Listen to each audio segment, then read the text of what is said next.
That's where I was raised up. Village called Kaʻonohi. So my connection to Hawaii is the people, the food, and the music. Favorite place hanging out, right there where we, in the village, I'm by the ocean, by the river. We can go anywhere, we can go to the ocean, we can go to the river. Swimming. And for me, hanging out with my friends at school, man, before school started, we were playing basketball, or marbles, or tag, chase master, boys against girls. Our family got together at a place called Wahikuli Beach, which is right below the police and fire stations in ʻāina. That was a place where my dad and some of the other aunties and uncles would gather up all the family to get together. Everybody bring food. We go bodyboarding, skimboarding, have potluck meals together. And then the last place to get together with not only friends and family was church. Church was a special place to get together with friends and family as well. My parents. My parents influenced me because there was music in kind. Everything was all about music when I was raised up. Growing up, it's music, no matter where you go. Whose house you go to, music was happening. Happiness, fun times. They believed in me, believed that I could do anything. So, you know, Mr. Bass, he's my role model. When I grow up, I want to be a great teacher like Mr. Bass. If you make that choice, you better be ready. Yeah, and you better be smart enough to take care of yourself and all of your kuleana, he would tell us. And I was so inspired by that. And he was very real. I was so grateful to Mr. Bass because, you know, at some point, sometimes you lose your confidence, yeah? But I had a good life. Lifestyle for me was good. I was surrounded by a lot of people that playing hard. We got together. You know, we had ups and downs. Like you guys, because you guys get ups and downs. But nowadays, we deal with it right then and there. We don't let it carry on. We had a lot of things to do all the time. We had the ocean, we had the river, we had the mountains. We made use of all times. We did our chores. We had animals to take care of. We had a lot of things to do. My parents always told us to eat chores, the rest of the day is yours. But favorite food, I like my raw stuff. Raw fish, opi, who knows about opi over there? Opi, crab, prawns, white, that's my food. Anything from the ocean and the river and mountain, that's what I love. Today is the guitar. I have a guitar that my dad had. It's a 1956. Cool. My dad had them on the wall, hanging for 20-something years, never did use. Until he heard me playing. When he heard me playing, he said to take it off the wall. Took it off the wall, took it in the shop, redid everything, and he gave me the guitar. So till today, I have the guitar. Giving birth to my two sons here in Maui. What do I value most in my, it's definitely my ohana, my family. Another thing I have now that I had when I was young is the ability to sing. I started singing from a very young age. And I still have that ability to sing.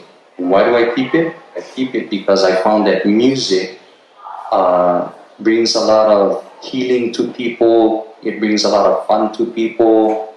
I enjoy it myself, so I keep it. I practice it. And she taught me that those values of family, yeah, of faith, is really that kind of, like, it connects, it heals, yeah? One value and one lesson is about when you go into the ocean. You always have to respect the ocean, never turn your back towards the ocean. That is one thing. And our values, always take you things. My dad always gave me things, and he told me, when I give you something, always take care of it. Until today, I still have a lot of stuff that my dad left, and my mom.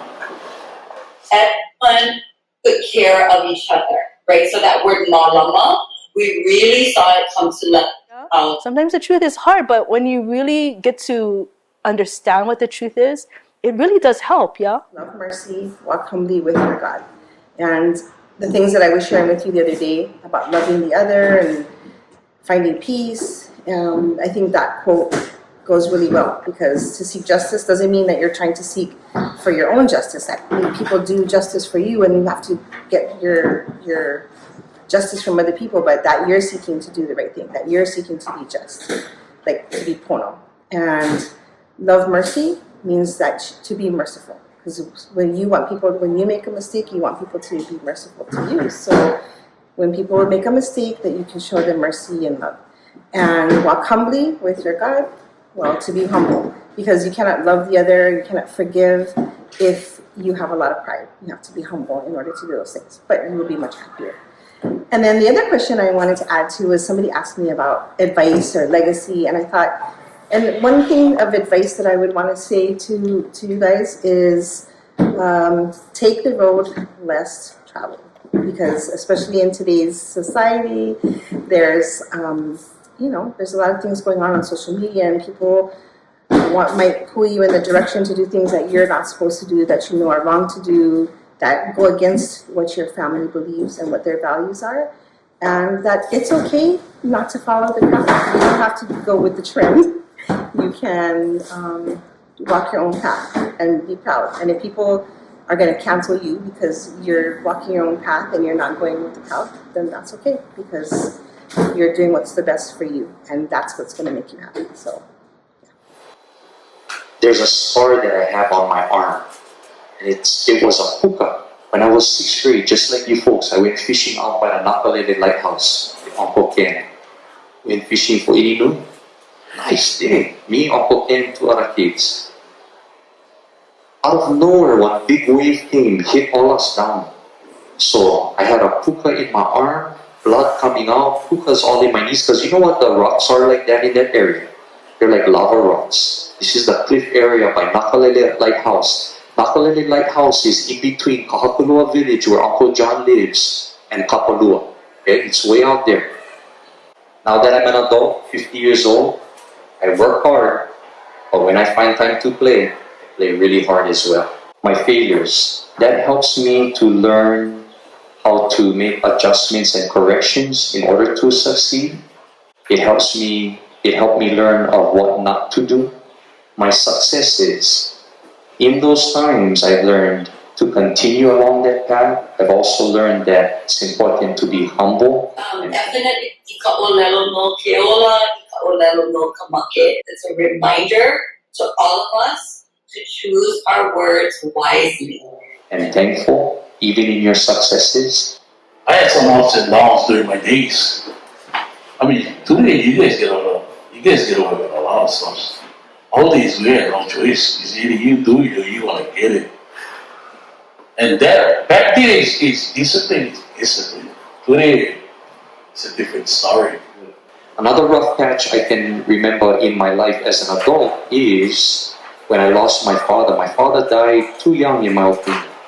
And because I'm the oldest boy in the family, I had to take care of all the bills, the mortgage, meeting with the doctors, all these things. How do you get out of that? For me, I prayed, I asked for help, I relied on family members, and those are things that you want to learn too as kids. Yeah. it was very hard. It was very difficult, and I had to make a decision because I was very sad to come to school the next day. So my grandpa died, and I have to come to school the next day, and I had to make a decision whether to come or not. But I was able to overcome and to come to school, and I've been here ever since. So we had a lot of chores. We had to do our chores no matter what before we go to school. Wake up, we have to do chores. I had to get up 4 o'clock in the morning and feed pigs. We had a lot of animals to take care of, and we had 1 hour to do it. I think being a kid is really good fun. Take advantage of it. My dad was a big influence in my life. Local boy, islander, but for him, school was important, college was important, getting education was important, getting a good job was important. So he influenced me quite a bit for my job, for my choices in activities, which wasn't only sports but music as well. Luckily, over the years, I had pretty good friends. Friends who made good choices. Friends who spent their time doing good, playing sports, staying out of trouble. There was a couple times that I got negatively influenced by friends. So, just remember, you can be influenced for good and for bad by the people that you're around. But to answer the question, my family and my friends were big influences in my life. And so what she taught me was a recognition of, we're not just a standalone person. Yeah, we're so much more. We represent our families. Yeah, in this case, we also represent our halal. And she also made it important for us to recognize that if you have a faith, that you also recognize your faith. And so one of the things that I did when I was your age was Hula, of course. So I started Hula when I was 6 years old. But when I was about your age, I participated in my first Mary Bonner Hula Festival. After school, go home, they do our chores again. Same thing. Take care of animals. When you're done with your chores, you do your homework. And my parents are strict and stuff. They come home and they check everything. They make sure that you feed the animals. They make sure your homework was done and your chores, everything else. Whether it was cleaning the yard, cleaning your house, we have to clean the house too. Not only girls, females. Males have to clean the house and wash clothes. Nowadays, we go down to the river and you wash your clothes, you scrub your clothes. No more washing machine. We had, but my mom was strict. No, you just go her in the highway. Go to the river. Just scrub your clothes. I was kind of young still, and because my dad passed away when I was 8 years old. So this was maybe like my kindergarten, first grade year. Something that we always did on the weekends, we always did something as a family. And so one of the things that my dad liked to do was he liked to either drive around, like just go holo, jump in the car, yeah, drive around. And we're like aimlessly, like just in the car going, ooh, wow. But that time in the car together was always fun. Back then, we didn't have this much traffic. We could go from one end to another end within, a couple minutes. Like today, it takes me about an hour to come from where I live to here. Before, within that day, our days used to take 30 minutes. Yes, definitely. More people, more homes, traffic, and development. Land with new buildings on it. Place that is changing, and I hope that in its changing, it can change and evolve for the better of the people of Maui. Whatever beach we go to, we could go fishing, no problem. We had no problem with parking. Anything, just go right there, park, and do anything. Today is like, you got to go earlier, reserve spots. But yeah, it's different. It ain't the same. It's as long as you be home before him, it was okay. But I loved it. All that stuff, I loved it. If I could go back again, I would. If you guys get the chance to help out anybody, help. Because it's not going to get easier. But you guys are the future. A love for the land, a love for this place where we come from and live, a love for people. I want that love, that aloha to be carried on in our students, our staff, everybody who comes to Maui, everybody who lives on Maui. I want that to be carried on. But I also want the Hawaiian music to be carried on. I want the local music to be carried on. Pick really good friends for sure. They're going to help you. Be careful with the friends you pick. But family always got my back. Yeah. Take the road less traveled, because especially in today's society, there's there's a lot of things going on social media, and people might pull you in the direction to do things that you're not supposed to do, that you know are wrong to do, that go against what your family believes and what their values are, and that it's okay not to follow the crowd. You don't have to go with the trend. Take care of your family, okay? I know you guys probably give them attitude because I have teenagers too. Yeah. And it's okay because eventually you guys will grow out of it. But just know that family will be there for you. If you feel kind of awkward right now, just know that eventually you'll figure it out. Just make good choices. Yeah. But Be the best that I can be so that the impact I make on the future generation is good. And to think that I've impacted future generations, it makes me feel very blessed, but it also makes me feel that I have a great kuleana. Thank you, Uncle John, for having your time over here in our class to interview you on the project. Thank you. Oh, you're welcome.